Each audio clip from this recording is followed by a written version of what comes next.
Buong Miami Open ginulap, Alex Ciala, kinatatakutan na. On target para sa kanyang first ever WTA 1000 Championship. Pero ang tanong, kaya ng Pinay sensation na isustain ang magandang laban hanggang sa dulo? Talagang nakakagulat, may halong kaba na sa buong draw. Kasi matapos ang dalawang sunod-sunod na panalo na parang nindo sa Hard Rock Stadium, isa na ang usapan. Handa na ba ang mundo sa pag-angat ni Alex Ciala bilang tunay na title contender? Well, hindi na ito simpleng deep run, hindi na ito feel-good story. Ito na yung moment na nagsisimulang matakot ang mga kalaban. Pero bago yan, ay makikisuyo muna kami. Baka pwede i-share ang aming video, paki-click ang like at subscribe button, pati na rin ang notification bell. Salamat po.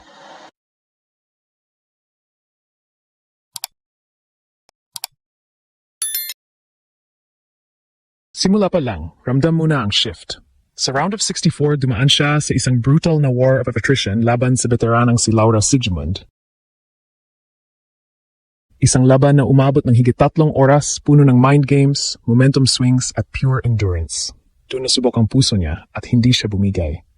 Mula set down, bumalik siya gamit ang composure at mental steel na bihira sa edad niya. Yun ang unang signal, hindi lang siya talented, matibay siya sa laban. Pero ang tunay na statement, sumunod agad. Sa round of 32 laban kay Magda Linette, ibang Alex ang lumabas, mas agresibo, mas kontrolado, mas lethal. Unang set pa lang, dinikta na niya ang tempo gamit ang lefty angles at forehand na parang lindol sa baseline. Sa second set, kahit bumalik si Linette at nagbanta, hindi siya natinag. Dinala niya sa tiebreak at doon niya tuluyang pinakita ang killer instinct. 7-2, walang awa, walang duda, at dito nagsimula ang bulungan. Hindi na ito coincidence, hindi na ito lucky run. Ito na ba ang taon niya? Kasi back-to-back wins na ganito, ibang level na iyon. Hindi lang panalo, dominance na may control. At sa ganitong klase ng performance, hindi lang fans ang napapansin, pati kalaban. Sa bawat bracket na tinitingnan, sa bawat potential matchup, nandiyan na ang pangalan niya bilang threat.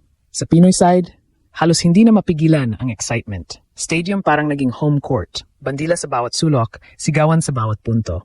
Pero mas nakakagulat ang international reaction. Analysts, bettors, pati veteran watchers. Isa ang sinasabi, she's peaking at the right time. Yung maturity niya, yung composure niya sa pressure, at yung ability niyang mag-adjust mid-match. Lahat nagsasabi ng isang bagay, handa na siya sa mas malaking stage. At kahit ang mga kalaban, ramdam na ang pressure. Hindi na siya yung player na gusto mong makuha sa draw. Siya na yung iwasan mo kung pwede. Kasi kapag si Alex ang kaharap, lalo na sa Miami, may posibilidad na mabura ang plano mo. Ngayon, papasok siya sa round of 16 laban kay Carolina Muchova. Isang mataas ang ranking, isang tactical genius, isang tunay na test ng legitimacy. Dito masusubok kung ang momentum ay magiging tuloy-tuloy na dominance. Pero base sa kasalukuyang anyo niya, speed, power, confidence at crowd support, hindi lang ito winnable. Delikado ito para sa kalaban. Kasi sa puntong ito, hindi na siya basta contender. Siya na ang problema ng buong torneo. At habang papalalim ang laban, habang papalapit sa finals, isang narrative ang lumalakas. Ito na ba ang simula ng unang WTA 1000 Championship ng isang Pinay? Hindi pa sigurado. Pero isang bagay ang malinaw, buong Miami Open nakatingin. Buong mundo nakaabang. At si Alex, papalakas ng papalakas at ngayon, hindi na lang gulat ang nararamdaman. May halong kaba na. Kasi matapos ang dalawang sunod na panalo ni Alexa, biglang nag-iba ang tingin sa kanya ng buong torneo. Hindi na siya basta participant. Hindi na siya underdog. Siya na ang player na ayaw mong makaharap. At hindi ito exaggeration. Earned ito. Simulan natin sa round of 64. Isang laban na hindi lang tungkol sa skill kundi sa tibay ng loob. 3 oras mahigit na laban kontra sa isang veteranang kilala sa pagiging tricky at unpredictable. Isang set down si Alex, pagod na ang katawan at pressure pa ng big stage. Dito madalas bumibigay ang mga batang players, pero hindi si Alex. Sa halip, doon siya nagising.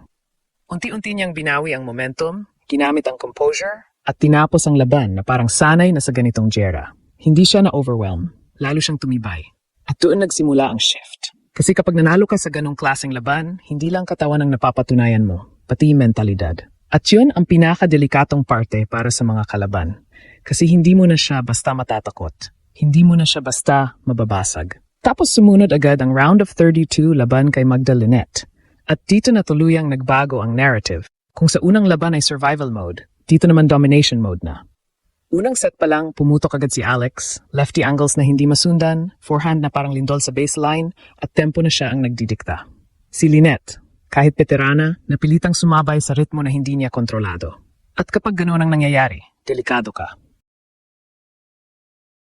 Pero hindi rin naging madali ang lahat. Sa second set, bumawi si Lynette, nag-adjust, nag-extend ng rallies, at ilang beses pang lumamang. Ito na yung moment na pwedeng mag-shift ang laban. Ito na yung test kung kaya bang panindigan ni Alex ang dominance niya. At dito siya mas lalong naging impressive, walang panic. Kahit trailing, kahit tiktikan, hindi siya nagmadali. Pinili niya ang tamang shots, hinintay ang tamang opening, at pinilit ang tiebreak. At doon, tinapos niya. Hindi lang panalo, statement win. Kasi pinakita niya na kaya niyang manalo sa dalawang magkaibang paraan. Kaya niyang lumaban sa marathon war, at kaya niyang mag-dominate sa high-level exchange. Ibig sabihin, complete player na siya sa stage na ito. At dito nagsimulang magbago ang usapan sa buong torneo. Hindi na magaling siya, hindi na promising siya. Ang tanong na ngayon, paano siya tatalunin? Sa bawat locker room, sa bawat coaching staff, siguradong pinag-uusapan na siya. Kasi ang isang player na may momentum, may crowd support, at may kumpiyansa, yan ang pinakamahirap kalabanin. At yun mismo ang dala ni Alex ngayon. Kaya habang papasok siya sa round of 16, isang bagay ang malinaw. Hindi na siya humahabol sa spotlight. Hindi na siya sumusunod sa script ng torneo. Siya na ang gumugulo sa buong draw. Ngayon papasok ang mas mabigat na usapan. Hindi na lang kung kaya niyang manalo, kundi kung kaya na ba niyang manalo ng lahat. Sa puntong ito ng Miami Open, si Alex ay hindi na lang quarterfinal hopeful, title conversation na. At dito na nagsisimulang manginig ang buong draw. Kasi iba ang player na nananalo. Sa player na umiinit sa tamang oras. Tingnan mo ang trajectory niya. Hindi linear, kundi paakyat ang intensity. Mula sa isang brutal na comeback win, diretso sa composed domination. Ibig sabihin, hindi siya one-dimensional. Kaya niyang mag-adjust depende sa sitwasyon. Kapag kailangan ng tiyaga, meron siya. Kapag kailangan ng agresyon, kaya niyang mag-switch. At sa tennis, yun ang pinakadelikado, yung player na hindi mo ma-predict kung paano kanya tatalunin. Ngayon, paparating ang isa sa pinakamalaking tests niya. Laban kay Carolina Muchova. Hindi ito basta kalaban. Isa itong high IQ player, kilala sa variation, touch, at ability na guluhin ang rhythm ng kahit sinong aggressive baseliner. Ito yung klase ng laban na hindi lang lakas ang kailangan. Kailangan utak, patience, at composure. At dito papasok ang pinaka-importanteng tanong. Handa na ba si Alex sa ganitong klaseng chess match? Base sa pinakita niya sa unang dalawang rounds. Oh, kasi ang difference ngayon kay Alex kumpara last year. Hindi na lang siya umaasa sa raw talent. May system na ang laro niya, may timing, may decision-making. Yung mga moments na dati alanganin, ngayon kontrolado na niya. At iyon ang sign ng isang player na papunta sa elite level. Dagdagan mo pa ng crowd factor, halos home court na ang pakiramdam niya sa Miami. Kada punto, may sigaw, kada rally, may energy. At hindi ito distraction para sa kanya, fuel ito. Habang lumalakas ang crowd, mas tumitibay ang laro niya. At sa ganitong klaseng environment, ang kalaban ang unang napapagod mentally.